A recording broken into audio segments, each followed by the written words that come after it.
महबूब मेरे, महबूब मेरे, महबूब मेरे, महबूब मेरे, तू है तो दुनिया कितनी हंसी है, जो तू नहीं तो कुछ भी नहीं है। महबूब मेरे, तू हो तो बढ़ जाती है कीमत मौसम की, तू हो तो बढ़ जाती है कीमत मौसम की। ये जो तेरी आंखें हैं शोला शबनम सी, यही जीना भी है मुझको, मुझे मरना भी यही है। महबूब मेरे, महबूब मेरे, महबूब मेरे, महबूब मेरे, तू है तो दुनिया कितनी हंसी है, जो तू नहीं तो कुछ भी नहीं है। हेलो गाइस, कैसे हैं आप सब? आई होप आप सब अच्छे होंगे। गाइस मैं भी ठीक हूँ। तो गाइस पहले आपको एक चुटकुला सुनाती हूँ जिससे आपका पूरा दिन हंसते खिलखिलाते हुए गुजरे। क्या हुआ गाइस, एक हरियाणा का ताऊ था और अखबार लेने के लिए एक दुकान पर पहुँच गया। बोला एक न्यूज़पेपर अखबार दे दे, तो दुकान वाला बोला हिंदी का चाहिए अंग्रेजी का। ताऊ बोला मन्ने के पढ़ना है, रोटी लपेटनी है, कोई सा भी दे दे। तो गाइज हमारे हरियाणा के चुटकुले हिंदुस्तान में नहीं लगता है, ऑल वर्ल्ड में फेमस हैं। तो गाइज चलो आगे की जर्नी चालू करते अपनी शादी वाली। क्या हुआ गाइज, मेरी बुआ जी मुझे ले आई क्योंकि उनकी लड़की की शादी होने वाली थी दिसंबर में, और उनको कुछ अपना पेंटिंग वगैरह का काम करवाना था और उनको कुछ डांस भी सीखना था। बोली मुझे डांस नहीं आता, वहाँ पर शादी के बाद गीतों में करने के लिए रेनू डांस सिखा देगी। तो गाइज आपको एक हंसी की बात बताऊँ उस समय की, मुझे डांस करना तो आता था लेकिन मुझे सिखाना नहीं आता था, और इस बारे में उनको पता नहीं था मेरी बुआ जी को। हाँ अब तो मैं ना करती तो हूँ और सिखा भी सकती हूँ, क्योंकि अपने बच्चों को जो प्रोग्राम होते थे एनुअल फंक्शन में अपने बच्चों को डांस सिखाती थी, स्कूल के बच्चों को। तो गाइज बुआ जी मुझे ले आई, मम्मी मना कर रही थी मत जा, पर मैंने कहा नहीं अब थोड़े दिन रह आती हूँ बुआ जी के पास। हमें बहुत चाव रहता था गाइज बुआ जी के पास जाने का। बचपन में भी मैं एक बार आई थी और 2-3 महीने रुकी थी, बस इतने ही दिन मन लगता है किसी भी दूसरे के घर में। तो गाइज ले आई मुझे बुआ जी, और श्राद्धों का टाइम चल रहा था। तो जिस दिन मैं पहुंची थी उससे अगले दिन मेरी बुआ जी के ससुर का श्राद्ध था। तो जो बुआ जी की दौरानी है वो भी है ना वहीं पर हवेली में रहती थी। उन ससुर तो एक ही थे सबके, उनका यहाँ भी श्राद्ध था।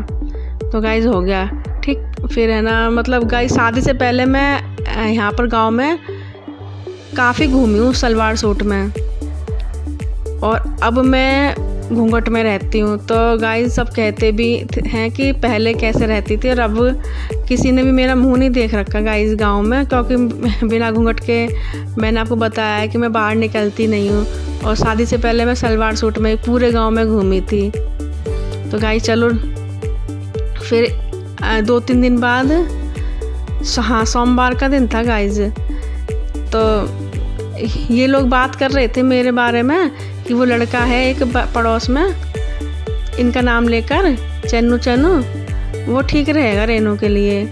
मुझे तो कोई इंटरेस्ट था नहीं इन सब बातों में, मुझे तो बुआ जी इनकी लड़की का काम पूरा करके घर जाना था। तो इन लोगों ने बात चलाई उनसे, तो उन लोगों ने भी कुछ है ना खास इंटरेस्ट नहीं दिखाया मेरे में, क्योंकि ना वो एक लड़की देखने जा रहे थे जो बुआ जी के बराबर में ना हवेली में एक इनकी मुँह बोली बहन रहती थी, तो उन्होंने बताई थी लड़की। तो गाइज़ ये देखिए आई लड़की, वो लड़की मोटी निकली, तो इन्होंने खुद मना कर दी। मेरे हस्बैंड खुद काले पर कहते थे मैं किसी भी काली लड़की से शादी नहीं करूँगा, लड़की होगी गोरी और देखने में भी अच्छी खासी होनी चाहिए। एक सपना और था इनका कि लड़की है ना कि प्रॉपर्टी भी होनी चाहिए, और मैं ठहरी गरीब बाप की बेटी, प्रॉपर्टी कहाँ से आती, शादी होना ही मुश्किल हो, शादी का खर्चा ही मेरे बाबा लगा रहे थे। तो चलो गाइज वहाँ से रिजेक्ट करी आई लड़की। तो है ना फिर इन्होंने मेरी तरफ ध्यान देना शुरू करा, इन्होंने माँ और बेटे ने, मतलब मेरी सास ने, मेरे हस्बैंड ने। चलो इसको देखते हैं। अब मेरी ये तो हैं लंबे 5'8" और मेरी लंबाई 5 फुट, तो यूँ भी कोई मेल नहीं था। पर मैंने तब तक इनको देखा नहीं था गाइज। एक बार मैं ना इन जो मेरी बुआ जी की दौरानी थी ना, उनके यहाँ मेहंदी लगा रही थी, तो ये वहीं बैठे हुए थे मेरे हस्बैंड। बस मैंने एक नज़र ही उनकी तरफ देखा, बस उनका रंग देखकर मेरा दोबारा देखने का मन ही नहीं हुआ। मैं मेहंदी लगाती रही बैठी बैठी, वो पता नहीं मुझे देख रहे थे क्या कर रहे थे, मुझे पता ही नहीं।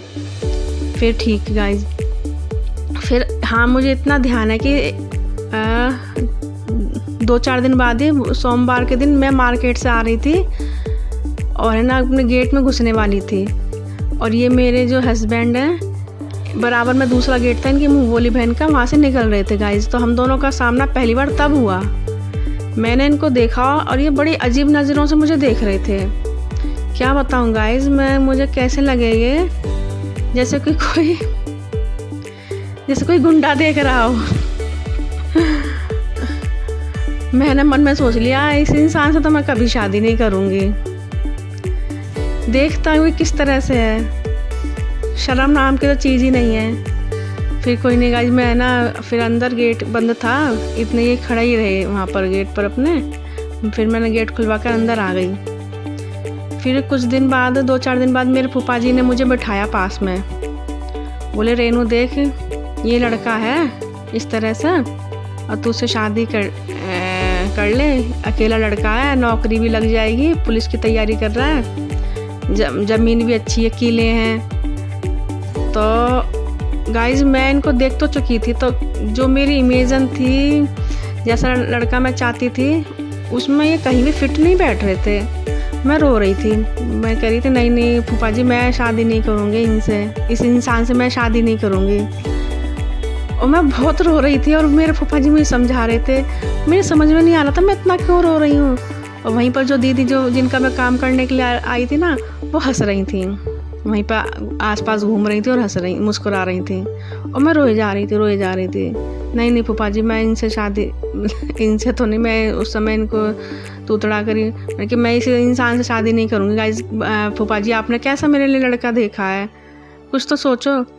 तो ये बोले फूफा जी देख रेनू अजय पर देने के लिए कुछ नहीं है, इनकी कोई मांग जांच नहीं है, तू सोच के ना शादी के बाद है ना कहाँ से लेन देन होगा, अजय कहाँ से देगा।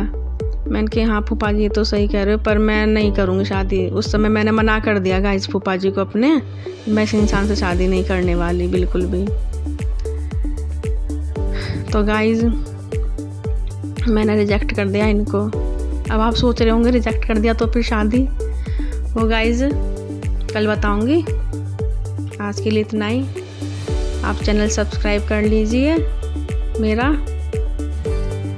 जिससे मैं भी मोटिवेट होती रहूँ। आखिर आपको अपनी लाइफ के बारे में इतने सीक्रेट बता रही हूँ, तो इतना तो हक मेरा बनता है कि आप मेरे चैनल को सब्सक्राइब कर लीजिए। तो गाइस कल मिलेंगे आगे की कहानी में। ये कहानी मैं धीरे धीरे सुनाऊंगी। ओके बाय, नमस्ते।